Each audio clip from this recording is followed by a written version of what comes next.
आज प्रथमेश और विशाखा की जिंदगी का सबसे खुशी का दिन था।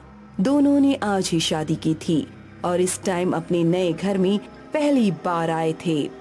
बाहर से घर देखकर विशाखा को बहुत अच्छा लगा और जैसे ही प्रथमेश ने दरवाजा खोला, अंदर की खूबसूरती देखकर विशाखा बहुत खुश हो गई।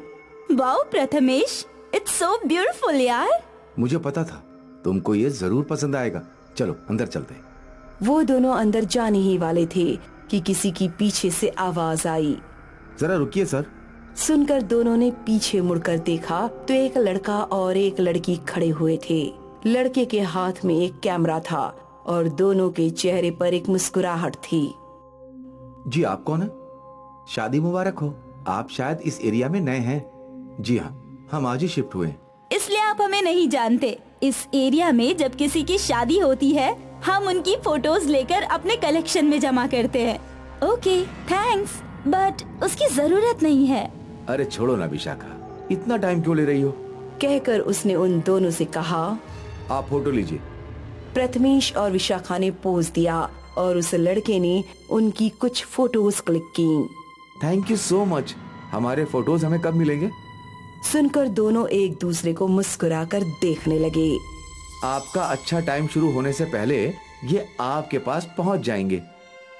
कहकर वो दोनों वहाँ से जाने लगे और प्रथमेश और विशाखा ने भी उनको रोकने की जरूरत नहीं समझी।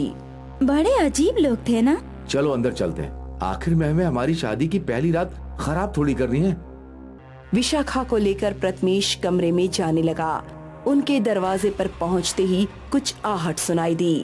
ये कैसी आवाज थी? तुम अंदर चलो, मैं जरा देख कर आता हूँ। जल्दी आना। कहकर विशाखा रूम के अंदर चली गई और प्रथमेश उस तरफ चला गया जहाँ से आवाज आई थी। विशाखा रूम की सजावट देखकर बहुत खुश थी। वो जैसे ही सेज पर गई, उसने बिस्तर पर एक लिफाफा रखा हुआ देखा। ये लिफाफा यहाँ कैसे आया? उसने लिफाफा खोला तो उसमें वही फोटो निकली जो कि उन्होंने अभी बाहर खिंचवाई थी। अजीब बात है, ये फोटोज यहाँ कैसे आ गई? विशाखा ने जैसे ही उन फोटोज को देखा, वो अचानक से चौंक पड़ी। उस फोटो में विशाखा का चेहरा जला हुआ नजर आ रहा था और वो बहुत ही खतरनाक दिख रही थी। प्रथमेश अब अपने कमरे की तरफ बढ़ रहा था। उसने अंदर जाते ही देखा कि विशाखा घूंघट काढ़े हुए सेज पर बैठी है। वो मुस्कुराते हुए सेज की तरफ गया और उसने जैसे ही घूंघट उठाया, विशाखा की जगह एक जले हुए चेहरे वाली भयानक लड़की देखकर उसकी चीख निकल पड़ी। उसकी आंखें अंगारों के जैसी लाल थीं। वो पीछे हट गया और वो लड़की खड़ी होकर उसके पास जाने लगी। तभी प्रथमेश का पैर किसी चीज से टकराया। उसने नीचे देखा तो विशाखा की लाश पड़ी थी।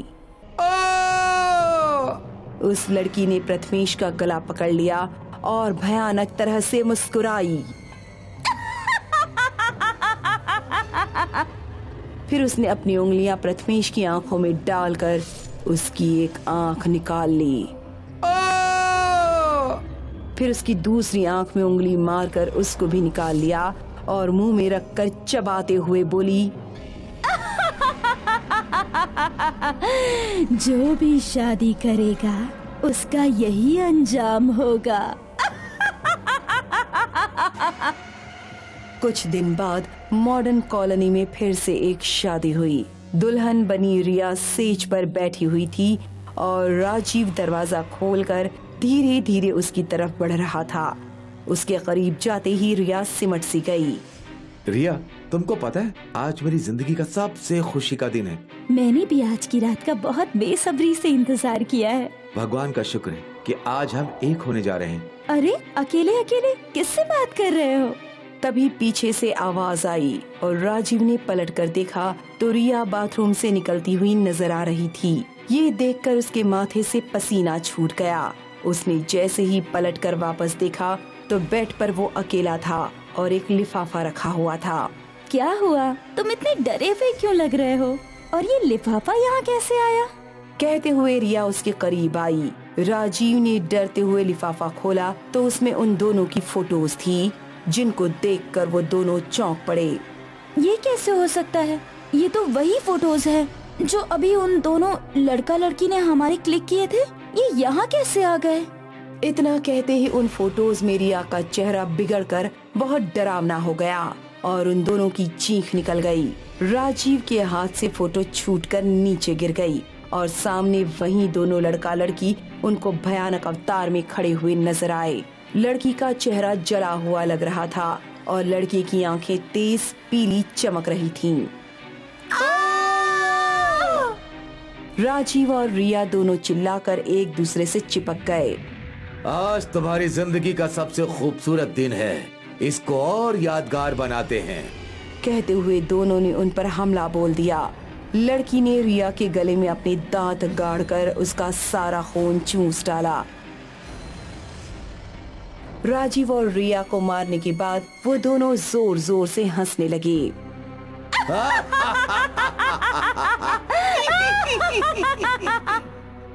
अगले ही कुछ दिनों में ये बात कॉलोनी में पूरी तरह फैल गई और खबर पुलिस तक पहुंची।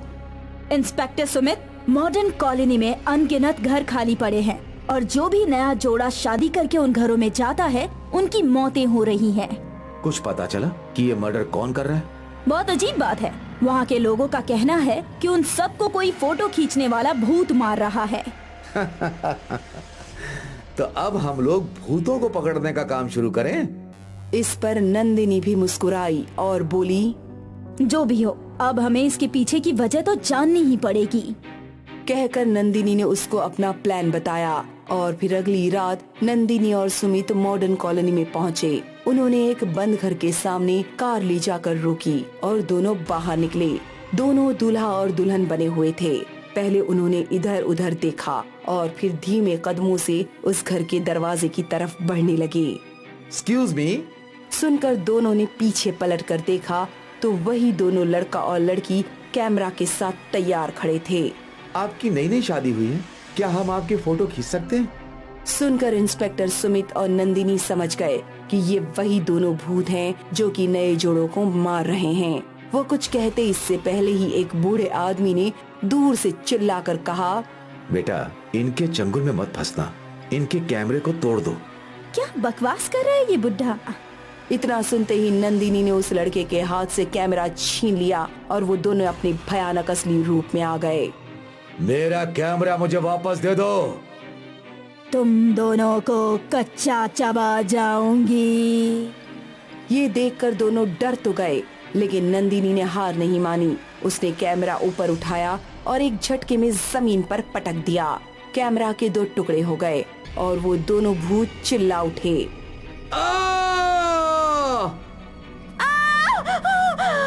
ये तुमने ठीक नहीं किया। थोड़ी देर तक चीखने चिल्लाने के बाद दोनों जमीन पर ढेर हो गए और फिर गायब हो गए। वो बूढ़ा दोनों के पास आया और बोला, शुक्रिया बच्चों, तुम्हारी वजह से हमारी कॉलोनी आज इन फोटो खींचने वाले भूतों से आजाद हो गई। अंकल जी, हम इस एरिया के पुलिस ऑफिसर्स हैं। इन दोनों को खत्म करने ही यहाँ आए थे। अब इस कॉलोनी को कोई खतरा नहीं। शुक्रिया इंस्पेक्टर साहब और साहिबा।